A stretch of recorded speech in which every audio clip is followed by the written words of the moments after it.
এসআইআরে আরও এক বাংলাদেশের পর্দা ফাঁস। 2010 সালে স্ত্রীকে সঙ্গে নিয়ে অনুপ্রবেশ। বাংলাদেশের শ্যামলের এখন ঠিকানা ধূপগুড়ি। স্থানীয় বাসিন্দাকে বাবা দেখিয়ে ভোটার কার্ড। আমাদের সঙ্গে রকি রয়েছেন। রকি, কিভাবে এই বাংলাদেশের পর্দা ফাঁস হলো?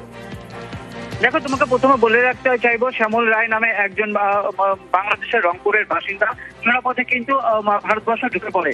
তারপর কিন্তু তিনি আশ্রয় নেয় পাশে ধূপগুড়ি পাশের ব্লক ময়নাগুড়ি ব্লকের রাজাডাঙ্গা এলাকায়, এবং সেখানে কিন্তু তিনি বসত বাড়ি করলেও ধূপগুড়ির মাগরমারি 2 নং গ্রাম পঞ্চায়েতের চিনিরাম রায় নামে এক ব্যক্তি তাকে বাবা সাজিয়ে কিন্তু ভোটার কার্ডে নাম তুলে 2018 সালে। এমনকি অভিযোগ রয়েছে যে তিনি একবার নাকি ভোটও দিয়েছেন। এই দিন এসআইআর প্রক্রিয়া শুরু হলে তিনি কিন্তু মাগরমারি 2 নং গ্রাম পঞ্চায়েতে এই এলাকায় আসেন, এবং তিনি যখন সেই বাড়িতে এসে পৌঁছান ফর্ম ফিল-আপের জন্য, সেই সময় গ্রামের বাসিন্দারা তাকে ঘিরে ধরে এবং তাকে জিজ্ঞাসাবাদ শুরু করে, আপনাকে তো কোনোদিন এখানে দেখা যায়নি এবং আপনি এখানে এসআইআর ফর্ম কি করতে এসেছেন। যখন তাকে এলাকার বাসিন্দারা চাপ দেয়, তিনি কিন্তু চাপের বসে স্বীকার করে নেন যে তিনি 2010 সালে এই ভারতবর্ষে ঢুকেছিল কাজের সূত্রে, এবং তিনি 18 সালে কিন্তু ভোটার কার্ড বানায়। এরপর কিন্তু গোটা ঘটনায় শোরগোল পড়ে গিয়েছে। ধন্যবাদ রকি।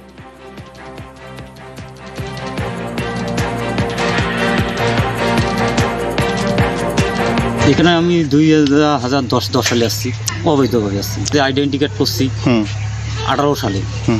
এখন তো এসআইআর ফর্ম যে আসছে সরকার থেকে দিচ্ছে, সেটা আমরা নিতে আসছি। তো ইনি কি আপনার বাবা, সত্যিকারের বাবা?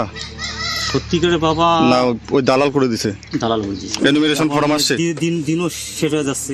আচ্ছা, এখন আমি ভাবলাম তাহলে আমার যে বাবা মা আছে আমি তারই বাড়ি যাই, দিতে চাই যে গ্রামবাসী, তাহলে হবে। আর যদি দিতে না চায়। আপনাদের কোনো সম্পর্কই আছে ওনার সাথে? পরিচিত মানে এমনি কোনো রক্তের সম্পর্ক নেই তো? আচ্ছা, কতদিন আগে আসছিল আপনার এখানে? এই তো কালকে। তাহলে ভোটের ফটোটা কি করে হলো এখানে আপনার স্বামীর নাম দিয়ে? আমরা তো চেন্নাই ছিল না, চেন্নাইতে আমরা সিরিয়াল নাম্বার দিছি। আচ্ছা, ওই নাম্বারগুলি কালি খুঁজে খুঁজে। আচ্ছা, এখন ওনার ভোটের লিস্ট, ভোটের ফটোতে কার নাম আছে? আপনার স্বামীর নাম আছে বাবার জায়গায়, কিন্তু আপনাদের কিছু হয় না?